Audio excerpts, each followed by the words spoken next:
Hey, I am Alex Radcliffe from Board Game Co., and today we're reviewing Valor and Villainy, Minions of Mordak. And this is Minions of Mordak specifically because there actually is going to be an expansion coming to Kickstarter soon, or more specifically a standalone sequel with legacy elements. That is neither here nor there today. We're talking about this game. And so, Valor and Villainy is going to be a one versus many experience. You can control how many heroes you want, but effectively, you're going to have heroes versus, well, Mordak. Mordak's going to be trying to play from behind as the board slowly expands until Mordak is eventually revealed onto the board for an epic finale, an epic showdown. But the bulk of the game is not going to be with Mordak in play. The bulk of the game is going to be Mordak reacting and adjusting and helping the various minions in the game through the use of his cards, his actions, all of that to try to influence the game state. The heroes, effectively, are trying to weaken Mordak. They're trying to ensure he doesn't grow too powerful before that finale is hit. And so they're trying to wander around this board over here, find the shrines, weaken Mordak, and ultimately ensure that when that finale happens, Mordak can be defeated, because Mordak has a chunk of health. In a 3-player game, he's going to have 70 health. That health will vary based on the player count. Meanwhile, these poor heroes over here are 16, 14, 12 health respectively. They are not well equipped to deal with Mordak. Now, once that finale happens, once that endgame is triggered, all Mordak has to do is kill 3 heroes, versus the heroes have to kill Mordak. That's going to be the finale. Because in this game, heroes' death is not a real problem for the heroes. I mean, it is a real problem, but not because the heroes are weakened, but rather it's the hero's death that's going to fuel Mordak's power in this game. The heroes are going to level up throughout this game by finding treasure and by killing minions. Mordak, on the other hand, is going to level up by finding treasure and killing heroes. Hero death is going to be the primary way that Mordak can ensure that come endgame he is well prepared to take out those heroes. Meanwhile, these heroes are going to be taking their scrappy turns, hoping to defeat minions along the way, and we're going to actually start this off. I'm just going to go run through a few turns, cover that actions, the way it plays out, but effectively we're going to go ahead and spawn one minion on the board into the zone over here, because that's going to be a starting minion. The heroes have 3 actions each. Their actions are primarily going to be drawing additional spell cards, which can help them. The spells are one of my most fun parts of this game. Or alternatively, moving around the board. A single move action can move into a mountain zone or move 3 spots around the board, or taking various die rolls to attack using their ranged attack, their melee attack, or rolling for magic in order to power up their spells. That's going to be primarily what the heroes are doing. There's some additional free actions such as picking up treasure along the way and or scouting along the way. So let's go through a sample turn over here. Let's have Marie. Let's have Marie go ahead and wander 1 over here. That's going to be 1 of her movement. She's going to take a free action along the way, which does not interrupt her movement, and she's going to flip over all tiles that are adjacent to her zone. Now, the bad news about tiles being revealed is, well, they can have bad things in them. The good news is you're slowly branching your way out to the shrines, because you'll see on the board we have level 1, level 2, and level 3 tiles on the board. The level 3s are powerful enemies and powerful things for the heroes. The level 2s are going to be a variety of mixed effects, including the 3 shrines you are looking for. And the level 1s are more just, well, stuff setting up the game state. We're playing a 3-player game, so we're going to go ahead and put out 1 treasure on this card and cover it with a level 1 hero from the level 1 stack. The level 1 heroes are annoying. They will get in your way. They won't kill you, but they'll get in your way, and get in your way is a huge part of this game. We're going to go ahead and put a treasure out over here. Actually, we're not. That's a 5-player game. We get a treasure, and a 5-player game we would get a level 2 villain, a level 2 minion, and a treasure. That's going to be actions. She still has 2 movement left. I think she's going to go ahead and head into this zone to try to encounter that baddie. Now, the problem is, once you're in a zone with an enemy, and this applies to both villains and to enemies and to heroes, once you are in a zone with an enemy, you cannot move unless you have the keyword to evade that enemy. So, she's going to go ahead. She's used her action to move 2. She could have moved 3, but there's a minion there, so that's in the way. And now she's going to go ahead and take an attack roll against that villain. She's going to roll 1 red die and 2 yellow die based on her melee stat over here. And she did a measly 2 damage. Not great at all. The good news is she can go ahead and turn 2 pips of nothing into a modifying token, which will help her additional rolls. Heroes can stack up to 4 tokens on their player board, tokens that will help them add to a roll that failed. So every time you fail, or most time you fail, if you had rolled, well, poorly enough, you get nothing. But most time you fail, you are building up for a better attack next time. That's the bad news over here. So we don't really know what we're going to do there. We could theoretically take a 3rd action. So if we want, we could scout. We can't attack again using the same roll. The key thing in this game is every die roll you have does not allow you to, you can only activate it once per round. So I can't melee again without some sort of ability. So I'm going to go ahead and use my ability to draw 2 cards from both of these decks to upgrade to my stats or whatnot. If I had more cards, I could actually roll for magic right now, but I'm not going to do that. I have these cards. Cards are going to be the best part of the game, and that's her turn. Let's go ahead and have Loxley take a turn, because Loxley looks well prepared to actually help out over there. Loxley's going to wander 1, 2, and then probably back to there. We're going to take a scouting action over here, revealing these 2. So we're going to reveal a treasure card on this mountain, as well as a level 2 minion. Those level 2s are baddies over there. And then we're going to scout for this tile as well, revealing that, which is nothing. That's excellent. This is going to be the camp of rabble-rousers. Going to be various text on various locations. And Lox is going to take his 3rd movement and move up here, okay? So that's going to be his 3rd movement. Now he's going to take a melee ranged attack over here, using 2 red dice and a yellow die for his attack. Rolling, and we got 4. 4 is not going to be enough to kill that minion, unfortunately. The minion has 5 health, but if you see that number underneath is how much health, how much damage it takes to wound it. So we're going to go ahead and wound this minion, flipping it to its weakened side, so that we can basically split up how much it takes to kill them.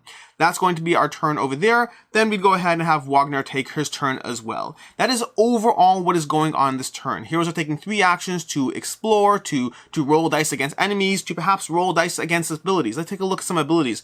Let's pretend Mari had her turn still, and we'll go ahead and we will roll for Mari's magic stat. So 2 yellows and a red over there. And that's going to be like so. And boom, that is a roll. We go to Enormous Fist over here.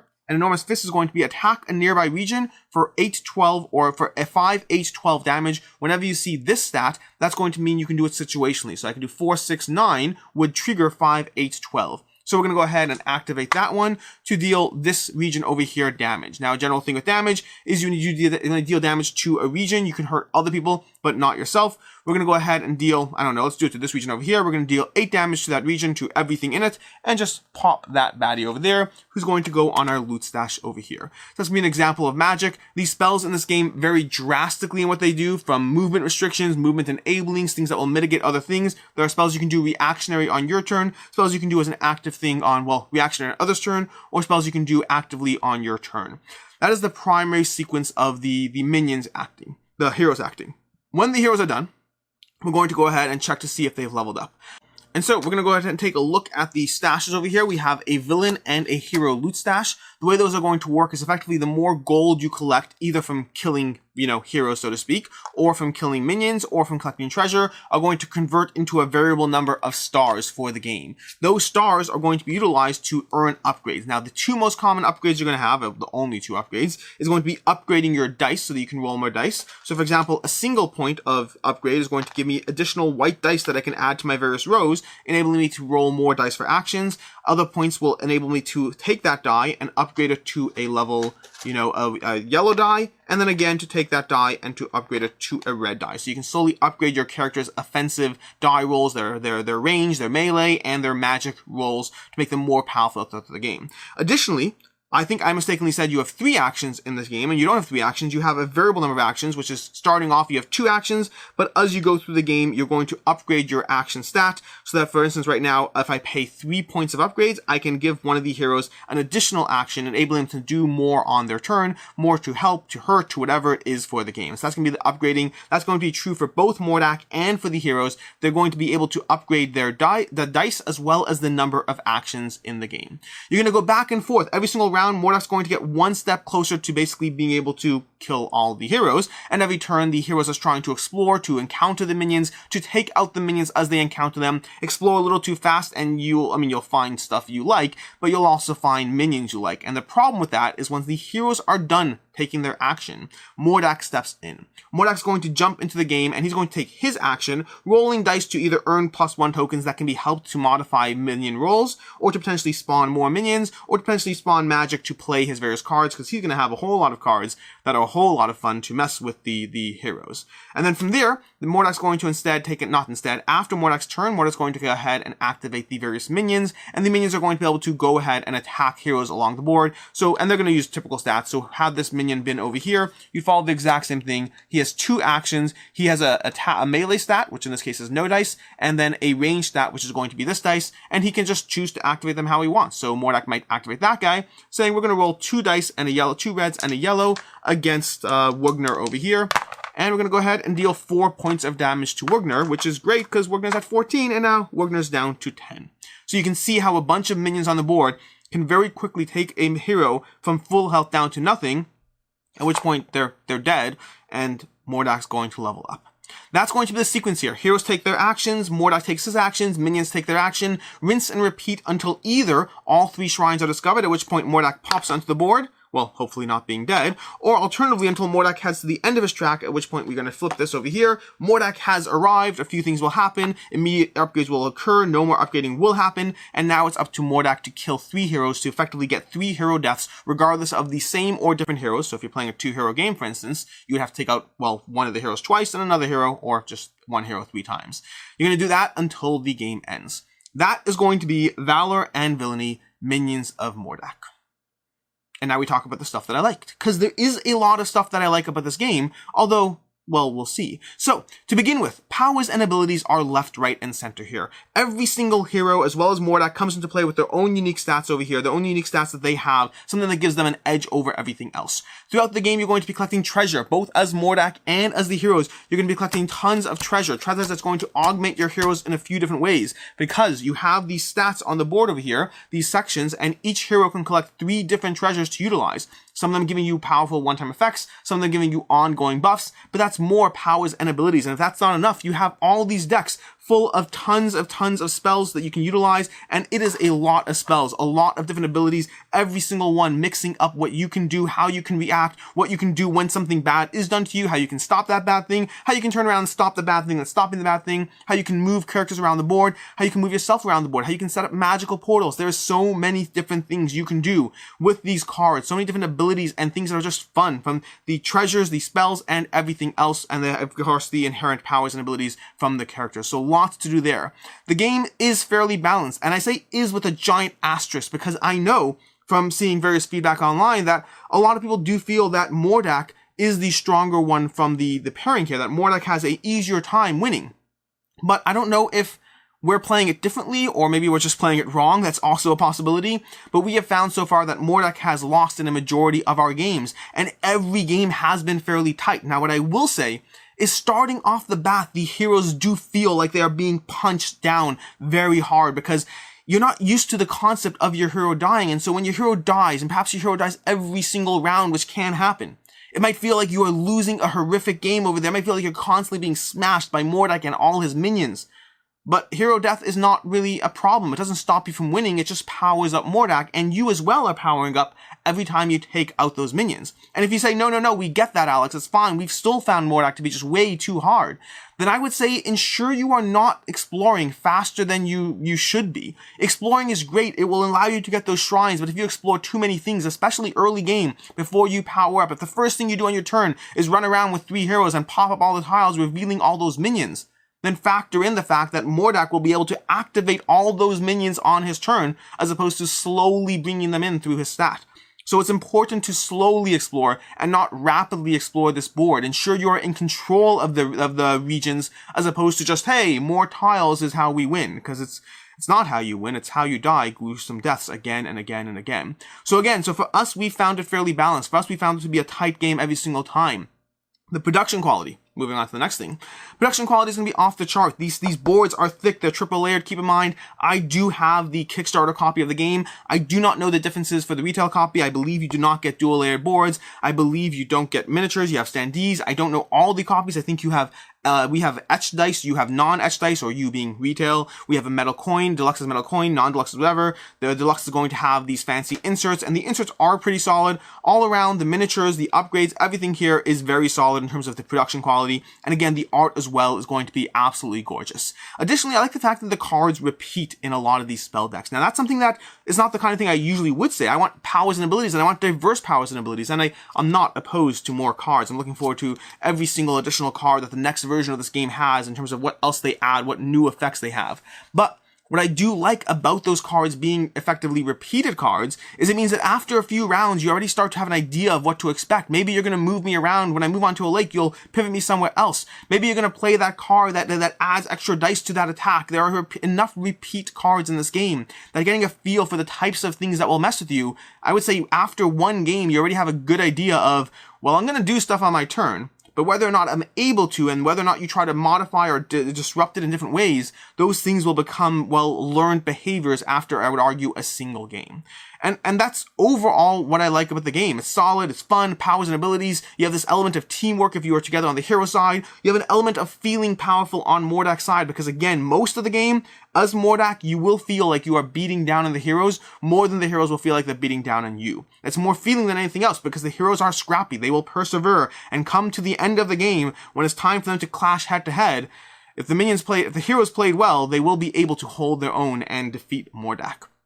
But as far as what I do not like about this game, there's going to be two things. One is a small pedantic thing. The second one is going to be the biggest question as to whether this is a game that stays in my collection long term. The small pedantic thing is I don't like the combination of, minions and cards, of minis and cards. I like my minis in the game, and if you had standees, maybe it'd be different, but we have all these cards to represent the minions, and I get that little bit of a disconnect of my hero minions and my minion cards on the board. It's a little iffy. Now, functionally speaking, it works. It does the job. It ensures that the table's not overly crowded. There's also a mechanic in terms of which minion is on top and which one's dominant, which one you have to attack. So there is both gameplay and practical reasons why this is the case.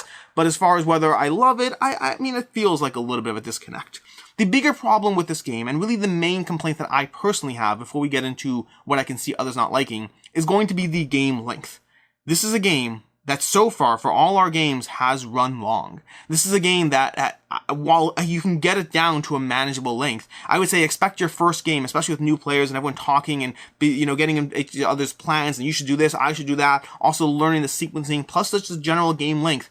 Your first game can be 3 to 4 hours easily, which is very long for the weight class that this game presents. I don't mind a 4-hour game, but this is lighter, beer and pretzels, cast some spells, do whatever. It's gonna be the same weight class as Zombicide, which for me, Zombicide is a 2-hour experience. The first game was like a 3-hour experience, and I can see it running longer too. Once you play it more, you can get that down, but the biggest complaint I have will almost certainly be that length. It is a game that is slightly longer than the weight class it's in, and perhaps more plays will enable us to get it even further down, which might be a big aspect of the game. But the game length to the class that it's playing in is my biggest critique of Valor and Villainy. It's not really a critique. That might not be a problem for you at all. But for me, in terms of when I would pull this out, it's not the type of game that I would replace that game that when I'm looking for a 3-hour long media experience. It's the kind of game that I refer to as Saturday afternoon gaming, where you just pull out a game off the shelf, plunk it down on the table, and just have some fun. And it's a little long for that type of game, at least for myself. As far as what I can see others not liking, well, it's really going to be two things. First of all, there's a lot of take that in this game. If you haven't noticed already, I talked about a lot of the aspects of stopping people from doing things. Oh, look, you just cast this giant spell that's going to do X, Y, and Z. Well, no, cancel that spell unless you kill your highest minion. Oh, no, you just did this damage. Well, I prevented that damage. Oh, no, you just did this. No, I'm going to move you over there. I'm going to stop you from doing this. I'm going to disrupt your ability to do anything. Oh, look, you're trying to move. No, I cancel that movement. I pop up a minion. Everything in the game is designed to get in each other's ways. So there is a lot of take that mechanisms in this game. Now, I am someone who typically doesn't love take that in gaming, especially in heavier strategic games. In this one, I can't say I really mind it. A little bit frustrating at times, but most of the time I would say it falls in the vein of the game and it doesn't really bother me for the experience, but be aware that it is there. And then the second thing is going to be along the same lines, which is just the degree of randomness. Having the right spell at the right time is an important part of the game. There are tons of cards in these decks, drawing a few cards and then not having something that's useful right now, whereas your opponent suddenly plays a card that does X, Y, and Z at the right opportune time. There's certainly a degree of randomness. And then, of course, these dice as well. The dice can vary drastically in terms of how they roll. White dice are going to be weakest, then yellow dice, then red dice, but even within them, within each of the dice, there's still going to be a variety of different faces, and you can have someone rolling 4 red dice and getting 4, and you can have someone rolling 7 red dice and getting 14. So it is drastically different in the way the actual luck of the dice and the way the luck of the cards will play out. Even the minions, for that matter. The minions are treasures. There's a lot of RNG in this game, and that might make it a game that's not for you.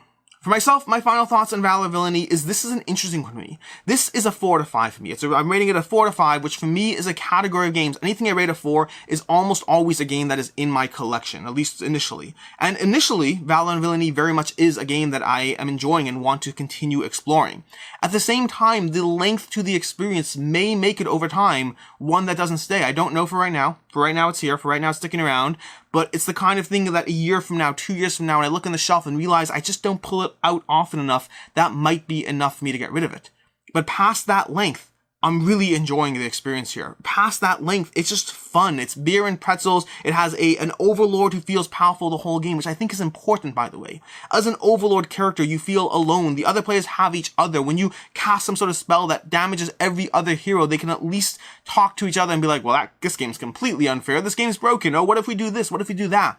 There's a degree of companionship when you're on a team, and Mordak doesn't have that. But Mordak does feel powerful the rest of the time. Mordak is able to continuously just get in the hero's ways time after time after time, feeling like he is leveling up faster than the heroes, again, even though at the end of the game, it can be fairly close. Overall, Valor and Villainy is a game that I definitely do recommend. If everything I've talked about has sounded fun, has sounded appealing, this is very much beer and pretzels, cast spells, get in each other's way, explore, and eventually one side comes out the winner. Until next time, I'm Alex Radcliffe from Board Game Co., and as always, I hope you have a good one.